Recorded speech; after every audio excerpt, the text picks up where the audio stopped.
The laughter started before she even reached the firing line. It wasn't loud. That was the thing about it. It wasn't the kind of laughter that fills a room and empties it at the same time. It was quiet, controlled, the kind that passes between men who have decided something without saying it out loud. Sergeant Kelso heard it as she walked across the gravel toward the position markers, and she did not break stride. She had heard that particular sound before. She knew exactly what it meant, and she had long since stopped letting it mean anything to her. The range at CFB Wainwright that morning was cold, in the way that Alberta in October is cold. Not just in temperature, but in light, in the color of the sky, in the way the wind moved across the open ground without interruption. The kind of cold that makes everything feel harder and slower and more honest. There were 14 people on the line that day, and 13 of them had been standing there since dawn. Kelso had arrived last, having driven 4 hours from Edmonton in a truck with a broken heater, and the dust on her jacket said as much. The exercise had been running for 3 days. A long-range interdiction scenario, joint training between a Kansoff unit out of Petawawa and a U.S. Army liaison detachment attached for the week. The target, a steel plate the size of a human torso, had been positioned at 3,800 meters across a shallow valley. The wind shifted every 11 minutes or so, rolling in from the northwest and then backing slightly, never quite settling. It was the kind of condition that made the math change constantly, that turned a good shooter into a frustrated one and a patient one into something else entirely. 3 of the American liaisons had taken shots. None of them had connected. The first 2 missed left, compensating too hard for a gust that had already died by the time the round arrived. The third hit the berm 2 meters short and didn't speak afterward for a while. The Canadian shooters had been watching without comment, which is its own kind of comment. It was Major Belfort who called Kelso's name. He had a way of saying it that suggested he wasn't entirely sure why he was saying it, like he was reading from a list he hadn't written and wasn't fully convinced applied to this particular situation. Sergeant Kelso? A pause. You're up. The man standing next to Belfort, a U.S. Army captain named Ashford, liaison lead for the week, looked at Kelso the way some men look at things they don't immediately recognize. Not hostility exactly. Something closer to the absence of recognition. He didn't say anything. He didn't need to. Kelso set down her bag and began the process of assembling her rifle with the kind of unhurried focus that people sometimes mistake for slowness. It wasn't slowness. It was precision applied to time, the understanding that rushing the first minute often costs you the next 10.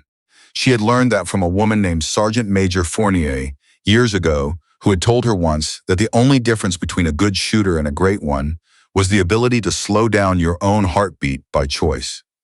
Kelso had spent a long time learning what that meant. Ashford leaned toward Belfort. He said something that was probably meant to be quiet. The wind carried pieces of it, words like logistics and background, and a question that ended in something like qualified for this. Belfort didn't answer right away. He watched Kelso lay out her equipment with the same methodical care she always did, and if he had an answer to Ashford's question, he kept it to himself. The thing about Kelso was that she had spent 11 years in the Army without anyone ever quite deciding where she fit. She had come up through the Princess Patricia's Canadian Light Infantry, done 2 tours in a support role, then quietly cross-trained into reconnaissance.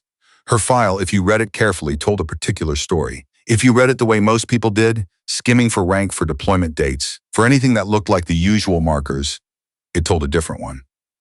She was 34.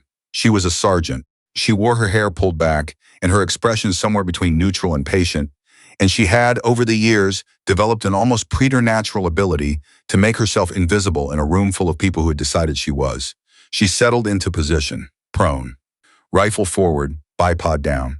She took 3 minutes to read the wind, not with instruments, though she had those, but with her eyes and the grass and a small piece of surveyor's tape she'd tied to a stake near the firing point. The tape moved in a way that told her something the instruments couldn't quite articulate. Not just speed and direction, but the way the air was organized at different depths along the flight path. There's a word for that kind of reading.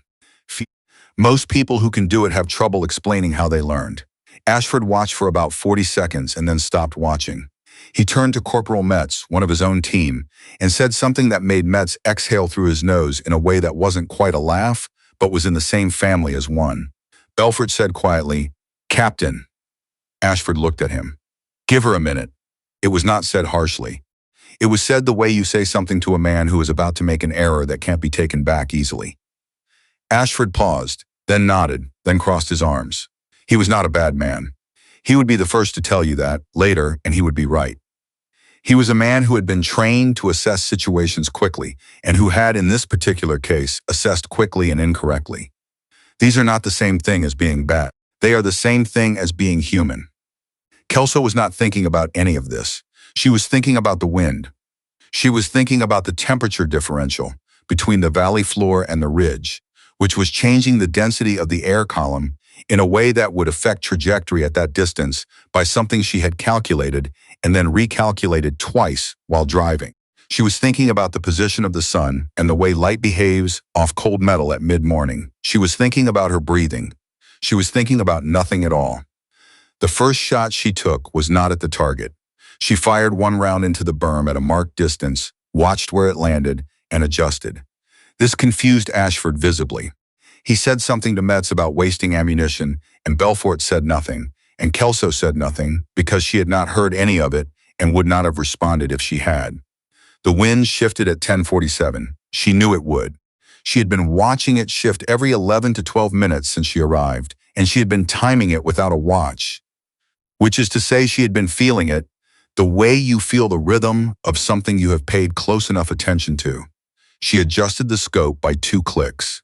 She steadied her breath to something close to stillness. She looked down the barrel at a piece of steel 800 meters away and thought, with the calm of someone for whom this had stopped being remarkable, that the air was right. She squeezed the trigger. The sound of a shot at that caliber is not subtle.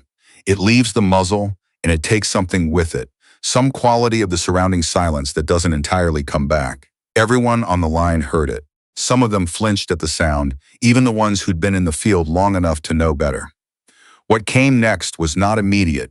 At 3,800 meters, the round takes a measurable amount of time to arrive, long enough that for a few seconds, no one was entirely sure what had happened. There were spotting scopes on the steel plate, but the light was wrong and the image was unclear, and the wind had moved again by the time anyone had focused properly. Then Corporal Dagnot, the spotter who had been on the scope since morning, said one word: hit. The silence that followed was a different kind of silence than the one before the shot. It had a texture to it. Ashford lowered the binoculars he had picked up at some point during the last few seconds.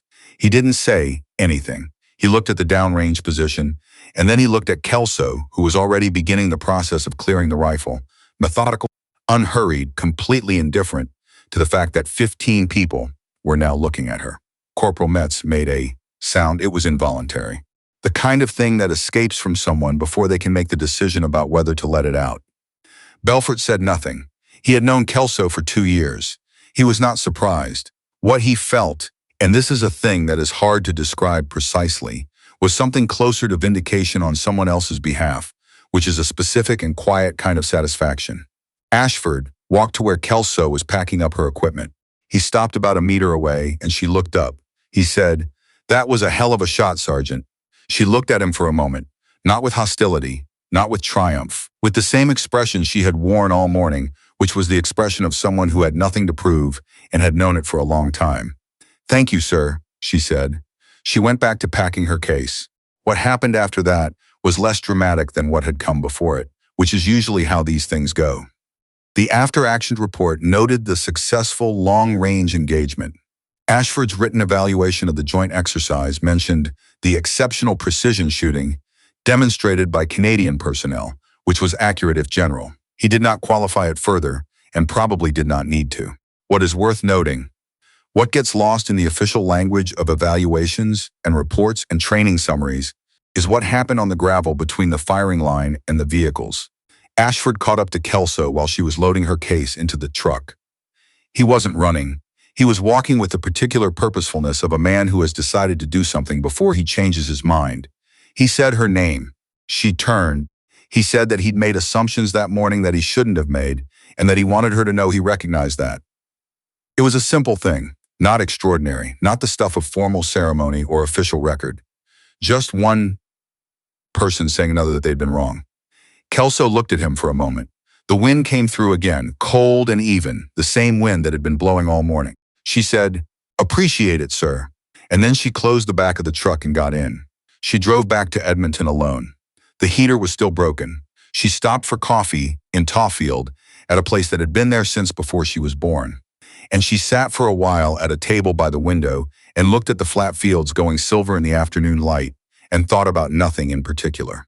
She had a debrief the following morning and a review of her equipment log in the afternoon, and somewhere in between, she needed to return 3 phone calls she'd been putting off since Tuesday. Outside the window, the highway ran straight west toward the city. She finished her coffee. She put on her jacket.